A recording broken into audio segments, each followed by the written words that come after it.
라디오에 물어보세요.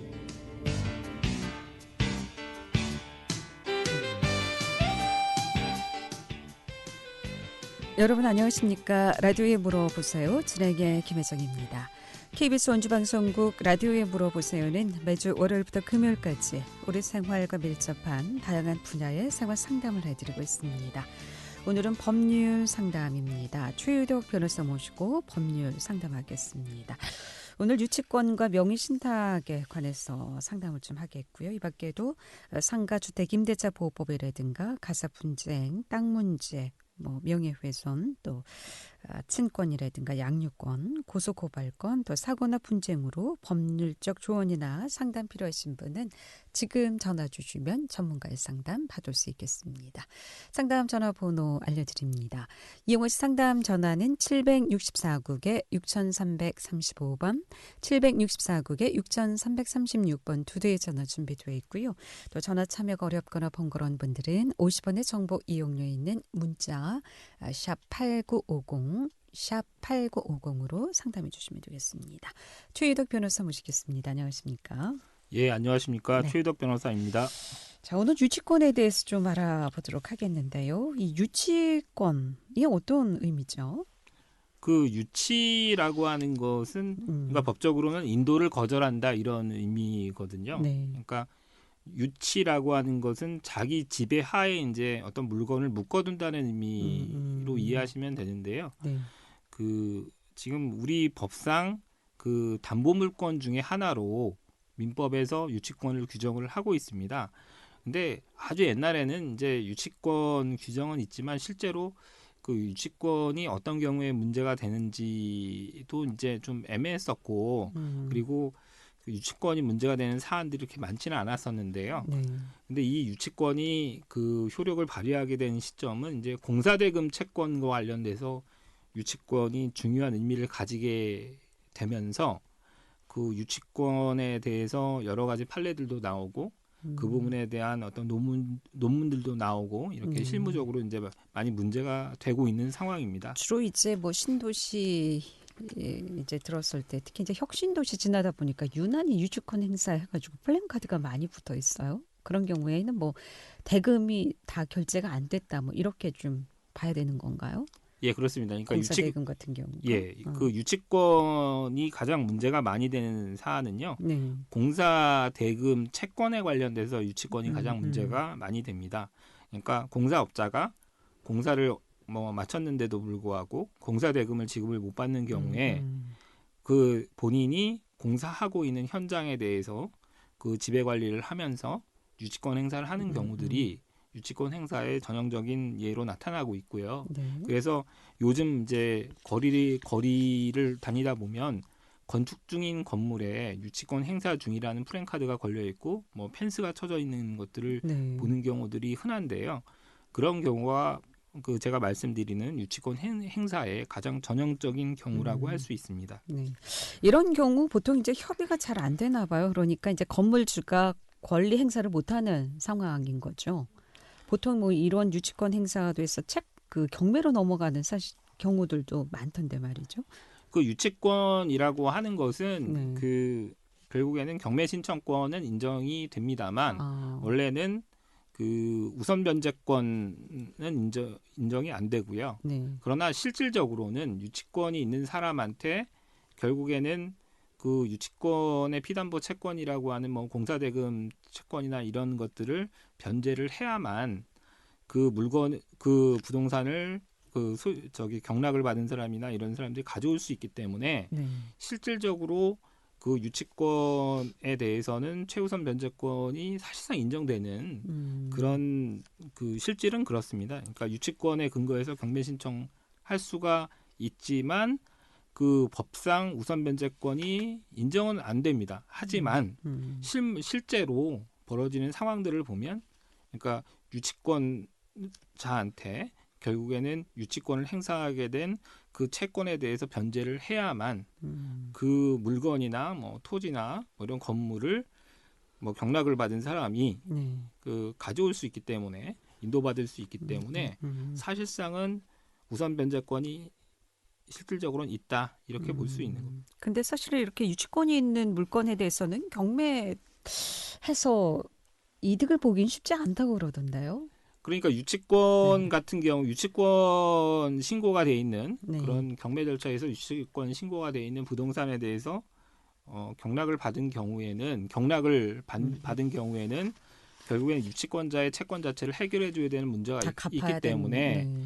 결국에는 그 시가에 대해서 부동산 시가에 대해서 감정 평가를 함에 있어서 시가 자체가 낮아질 가능성이 있고 그다음에 그 매수하는 과정에서 결국에는 그걸 감안해서 뭐 뭐 여러 차례 유찰이 될 수도 있고 이런 측면이 있을 겁니다.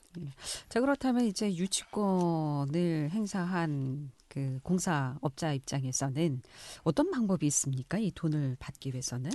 그러니까 유치권 행사를 함으로 해서 네. 결국에는 건물주, 건축주나 뭐 경락을 받은 건물이나 토지에 대해서 경락을 받은 경락인에 대해서 본인의 유치권자의 그 공사대금 채권에 대해서 변제를 하도록 강하게 압박을 느끼게 할 수 있는 그런 하나의 수단이 되는 건 분명히 맞고요. 그런데 이제 법적으로는 이 유치권 같은 경우 어떤 경우에 성립이 되느냐, 뭐 이거 관련돼서 많이 이제 문제가 그 쟁점화된 부분들이 있습니다. 네. 그러니까 유치권이라고 하는 거는 그 유치라고 하는 것이 결국에는 어떤 그 부동산, 뭐 부동산 이걸 갖다가 유치권자가 지배 관리를 해서 이제 본인의 지배하에 두는 거를 말하는데 네. 그게 유치권이 인정되기 위해서는 뭔가 채권이 있어야 되고요. 그렇죠. 그 채권이 있어야 되고 그 다음에 그 채권이 이행기에 도래해야 되고 그 다음에 이 유치권자가 점유하는 것이 적법해야 되고요. 네. 그 다음에 이 채권하고 이 유치하는 유치물 사이에 그 결연 관계라고 하는 관련성이 있어야 되고요. 그 다음에 유치권을 포기한다라고 하는 배제 특약 같은 게 없어야 된다는 요건이 있습니다. 공사대금을 못 받았다고 해서 유치권 행사할 수 있는 건 아니겠죠. 지금 뭐 말씀해주신 여러 가지 이런 요건들을 하나하나 다 갖춰야만 유치권이 인정이 되는 거거든요. 그래서 이제 법적으로 뭐 대법원 판례나 이런 데서 이제 많이 문제가 되는 게 그러면 유치권을 행사할 수 있는 채권은 뭐 어떤 것이냐. 그거 관련돼서 이제 대법원 판례들이 나와 있는 부분들은 네. 그 유치하는 그 목적물로부터 직접 발생하는 채권, 그 유치물로부터 직접 발생하는 채권인 경우에는 유치권을 인정을 할 수 있는 채권에 해당이 된다 이렇게 봅니다. 그럼 실제 판례가 있으면 좀 예를 들어서 설명을 해주시면 좀 그러니까 이해가 그 유치권 관련돼서 지금 전형적인 판례들은 이런 게 있습니다. 그러니까 공사업자가 공사 대금을 못 받은 경우에 그 공사 대금 채권을 가지고 공사 현장에 대해서 유치권을 행사할 수 있거든요. 그러니까 공사업자의 공사 대금 채권 같은 경우에는 결국은 유치권 행사를 위해 할 수 있는 채권에 해당이 되고요. 그리고 그렇다면 그 건물에 대해서 만약에 내가 유치권이 뭐 한 5억이 가는 건물인데 한 뭐 1억 정도만 유치권 이제 채권 그 대금을 못 받은 게 있으면 가능한 건가요? 아니면 건물 대금의 몇 % 이상 뭐 그런 건 기준, 없습니다. 그런 건 기준은 없고요. 없습니까? 그런 건 없고요. 일단은 유치하는 목적물으로부터 발생한 채권이 있기만 하면 유치권 행사를 할 수가 있는데 지금 뭐 그 유치물의 어떤 시가의 몇 % 이상이어야만 그 유치권 행사 채권이 되는 것은 절대 아니고요. 그 관련성만 있으면 되는데 관련성과 관련돼서 대법원 판례들에서 판시하고 있는 게 몇 가지가 있습니다. 그러니까 뭐냐면 공사업자의 공사대금 채권을 가지고 공사 현장 그러니까 건물이나 토지에 대해서 유치권 행사를 할 수 있다. 그런 게 있고요. 안 되는 그리고 그러니까 이런 경우 있습니다. 그러니까 임차인이 임대 목적물에다가 뭐 비용을 지출했다고 하면은 뭐 유익비에 대해서 뭔가 반환 청구를 할 수 있는데 그런 유익비 반환 청구권을 가지고도 뭐 유치권 행사를 할 수 있다. 이런 것들이 있고요. 근데 안 되는 경우는 이런 게 있습니다. 그러니까 임차인의 보증금 반환 채권을 가지고 그 임대 목적물에 대해서 유치권 행사를 할 수는 없다. 보증금 반환은 안 된다. 안 된다라는 거고요. 그 다음에 또 이런 것도 있습니다. 뭐냐면 공사 현장에 자재를 납품을 한 경우 있습니다. 네. 공사 대금이 아니라 자재를 납품한 경우에 그러면 이 자재 대금을 가지고 공사 현장에 대해서 유치권을 행사할 수 있느냐? 행사할 수 없다는 게 대법원 판례입니다. 자재 대금이나 공사 대금이나 어떻게 보면 좀 비슷한 개념일 것 같은데 그게 다르네요. 그러니까 아까 말씀드린 것처럼 네. 유치권 행사를 하는 목적물과 관련해서 직접적으로 발생하는 채권이어야 되는 것이거든요. 네. 공사 대금 같은 경우에는 뭐 건축 공사 대금이나 토목 공사 대금 같은 경우에는 건물이나 토지에 대해서 직접적으로 발생하는 그런 채권이기 때문에 인정이 되는 거고요. 이 건축 자재나 이런 것들은 이게 건축 자재 공급에 대한 뭐 매매 계약에 근거한 것이지 그게 건물이나 토지와 같은 뭐 공사 어떤 대상 있잖아요. 네. 그로부터 직접적으로 발생한 건 아니기 때문에 그럼 거의 이제 신축 건물에 거의 해당한다 이렇게 좀 볼 수가 있는 건가요? 그러니까 유치권이 가장 많이 문제되는 것은 결국은 공사 대금입니다. 그렇죠. 공사 대금이면 이제 건물을 올리거나 뭐 토지 뭐 공사를 하거나 했을 때 그 대금과 관련하다 보니까 이제 시작은 뭐 신축 건물 같은 경우에 보통 이제 많을 수 있다. 뭐 이제 구건물 같은 경우에는 뭐 임대 보증금 반환도 안 되고 자재 납품 대금도 안 되고 그러니까 그래서 이제 많이 문제가 되는 것이 뭐 그런 부분입니다. 뭐냐면 비용 상환 청구권에 관련된 부분 그리고 공사 대금에 관련된 부분 이런 것들이 그 결국에는 유치권 행사의 가장 그 대표적인 경우인데요. 근데 전형적인 대법원에서 가장 많이 문제되는 것은 공사 대금입니다. 그렇군요. 예. 라디오에 물어보세요. 오늘은 최희덕 변호사 모시고 법률 상담하고 있습니다. 법적인 조언이나 상담 필요하신 분 전화 주시면 바로 상담 받을 수 있겠습니다. 이용호 씨 상담 전화 764국에 6335번 764국에 6336번 또는 50원의 정보 이용료 있는 문자 샵 8950으로 상담해 주시면 되겠습니다. 11시 25분 지나고 있습니다.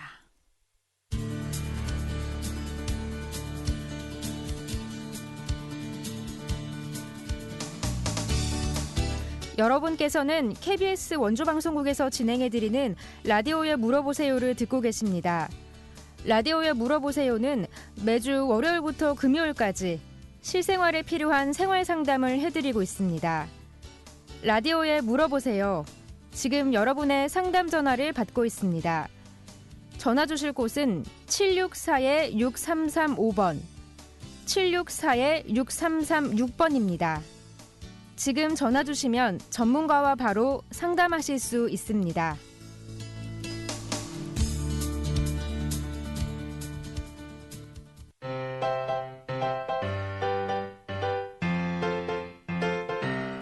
건강정보와 생활정보를 전문가가 직접 상담해드리는 라디오에 물어보세요는 매일 11시 5분부터 40분까지 생방송으로 진행됩니다.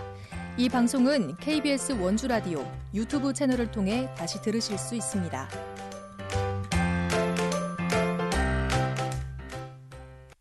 네, 라디오에 물어보세요. 오늘은 최희덕 변호사 모시고 법률 상담하고 있습니다. 오늘 유치권 또 명의신탁에 관해서 알아보고 있고요. 이 밖에도 주택상가 임대차 보호법이라든가 또 뭐 땅 문제, 또 고소고발권, 친권이나 양육권, 또 뭐 사고나 분쟁으로 법률적 조언이나 상담 필요하신 분 전화 주시면 되겠습니다. 자, 그렇다면 유치권이 점유가 적법한지, 적법해야 된다고 이제 유치권이 이제 가능하다고 하셨는데 이게 적법한지는 어떻게 좀 어떤 기준으로 봐야 될까요? 예, 그 결국에는 유치권이 인정되기 위해서는 점유가 있어야 되고요. 그 점유가 있어야 되는데 그 점유라고 하는 것은 적법해야 된다라고 합니다. 그런데 이 적법한지 안 한지와 관련돼서 이제 문제가 되는 사안들이 공사가 이제 다 끝나가지고 그 공사업자들이 현장을 떠난 이후에 건축주가 이제 적법하게 그 건물이나 그 공사 그 목적물을 점유를 시작을 했는데 유치권 행사를 위해서 불법적으로 뭐 주거 침입을 하거나 이런 경우에는 이제 적법한 것이 아니기 때문에 유치권 행사에 이제 문제가 생길 수 있는 여지가 있는 겁니다. 그러니까 공사 현장에서 공사업자가 공사 대금을 받지 못해서 그 계속 점유를 하는 경우에는 뭐 점유의 적법성 자체는 문제가 안 되는데요.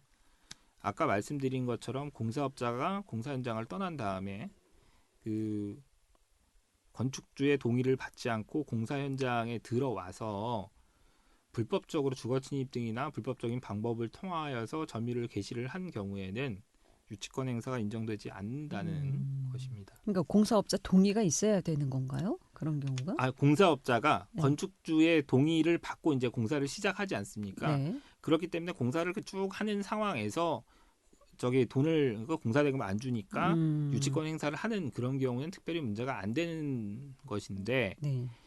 일단은 그 공사업자가 공사 현장을 한번 떠나고 난 다음에 이제 그 공사 현장과 관련된 부분에 대해서 건축주가 이제 지배 관리를 이제 시작한 이후, 그러니까 이후에 그 공사업자가 불법적인 방법을 통해서 유치권 행사를 하려고 그 어떤 공사 현장에 침입하거나 네. 이래서 범죄가 문제되는 경우, 이런 경우에는 이제 적법한 점유가 아니기 때문에 그렇기 때문에 유치권이 인정이 안 되는 것입니다. 그렇군요. 그 신축 중인 건물에 이제 뭐 신축 진행 중인 경우도 있고 거의 이제 완료되는 경우도 있을 텐데 예, 완료된 경우에 이제 침입한 경우에 이제 주거 침입에 예, 그렇습니다. 해당이 예, 된다라는 말씀이시죠. 예. 그런 경우에 이제 주거 침입이나 이런 게 문제가 되는 그런 방법을 통해 가지고 점유를 하려고 했다. 네. 그러면 그건 유치권 행사와 관련돼서는 굉장히 부정적으로 작용할 것으로 보입니다. 그러면 유치권 행사한다는 플랜카드가 있을 경우에는 건물주가 예. 그 건물에 대해서 뭐 어떤 행사는 전혀 못하는 거죠? 권리 그러니까 행사를? 유치권 행사를 네. 유치권과 관련돼서도 이게 유치권을 부당하게 침해를 하거나 이러면 이제 법적으로 문제가 되는 부분이 있을 수 있습니다. 그래서 이제 그런 경우에는 점유를 유치권자 점유를 회복할 수도 있고 그런 유치권 침해와 관련돼서는 법적 조치가 가능할 수 있을 겁니다. 근데 유치권 또 배제 특약이 있다고 하는데 이건 어떤 경우인가요? 그러니까 유치권이 인정되기 위해서는 뭐 유치하는 목적물, 네. 그러니까 인도를 거절하는 그 목적물과 관련된 채권도 있어야 되고 채권이 변제기에 채권을 변제해야 되는 그 기한을 지나야 되고 점유가 있어야 되고 뭐 점유도 적법해야 되고 이런 요건을 다 갖춘 이후에 또 문제가 되는 것이 유치권 배제 특약이 있는 경우에는 유치권이 인정되지 않는다라는 부분입니다. 그러니까 유치권이 적극적으로 인정되기 위해선 좀 전에 말씀드린 그런 요건들이 필요한데 네. 유치권이 인정되기 위한 적극적인 요건을 갖췄음에도 불구하고 유치권 배제 특약을 했다고 하면은 유치권 인정이 안 되는 거거든요. 그러니까 그게 어떤 경우냐면 네.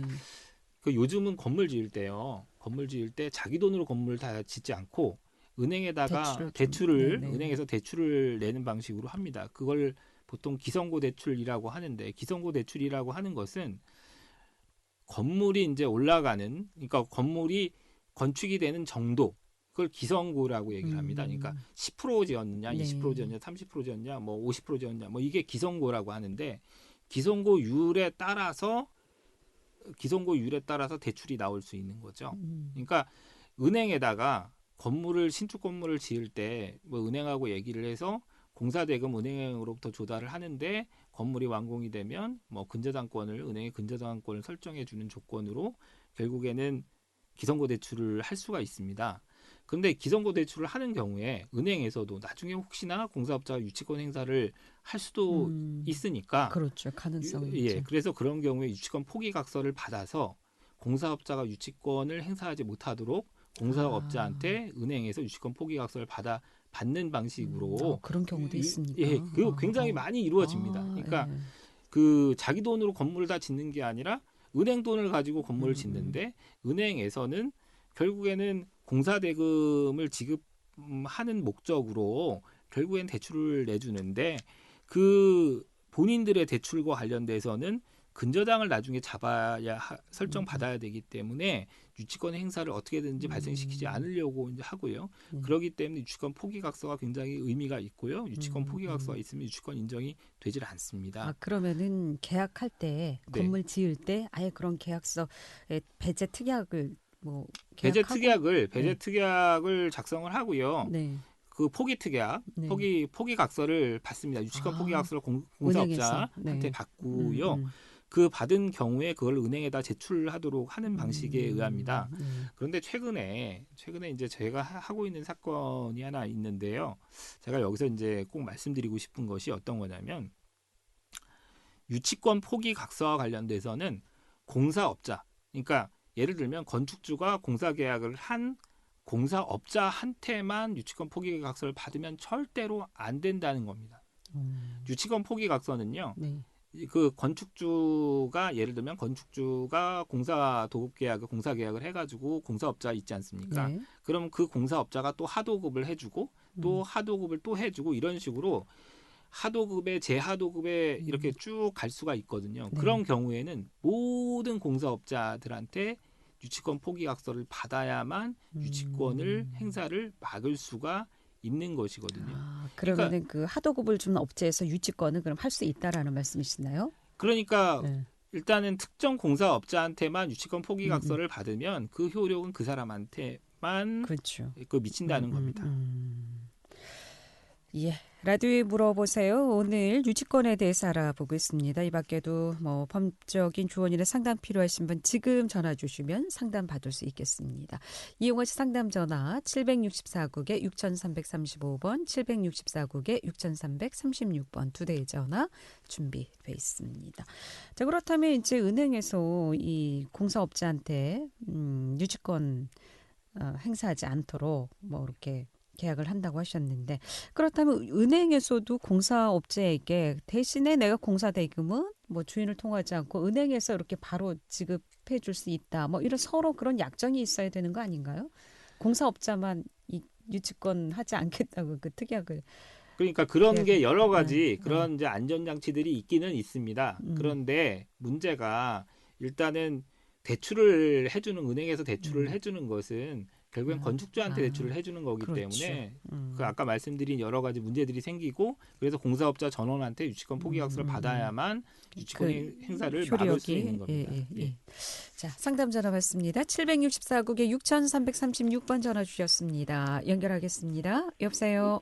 예, 안녕하세요. 네, 안녕하십니까. 예. 네. 그 방해배제 청구권이라는 게 있지 않습니까? 예, 방해배제 청구권이 있습니다. 예. 예.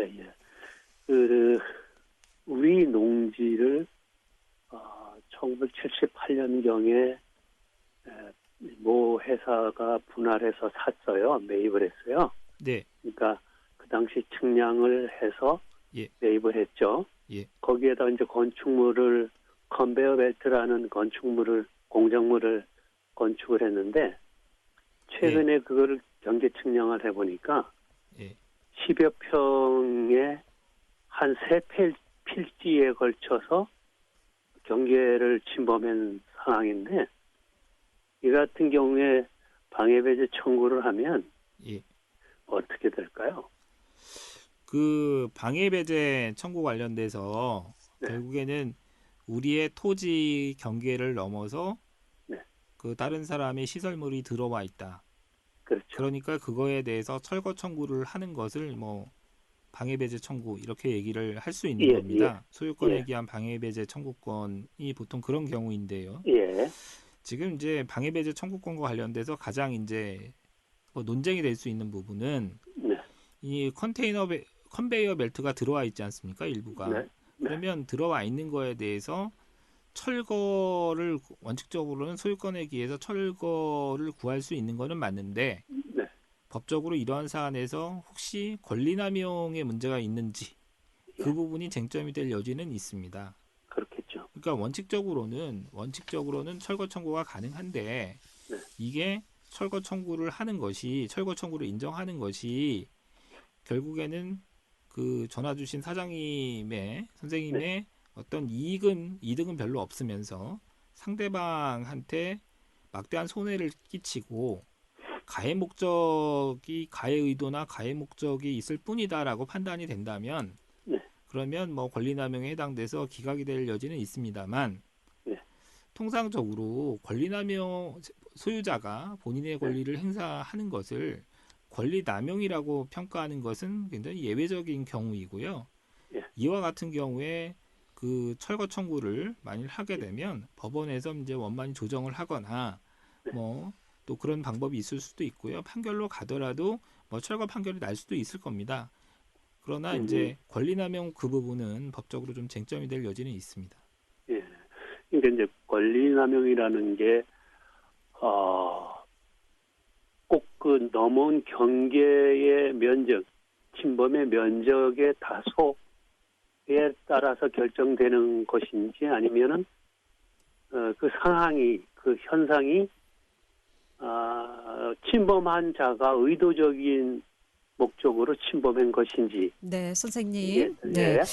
더 듣고 싶은 상담 전화 끊지 말고 기다리시면 들을 예, 수 있을 것 감사합니다. 같고요. 방송 네, 시간이 네. 다 돼서요. 네. 예, 감사합니다. 고맙습니다. 예. 잘 들었습니다. 예, 여기까지 감사합니다. 듣겠습니다. 오늘 최희덕 변호사 모시고 법률 상담했고요. 내일 이 시간에는 연세분 비뇨기과 최운동 원장 모시고 비뇨기과 상담하겠습니다. 함께해 주신 여러분 고맙습니다.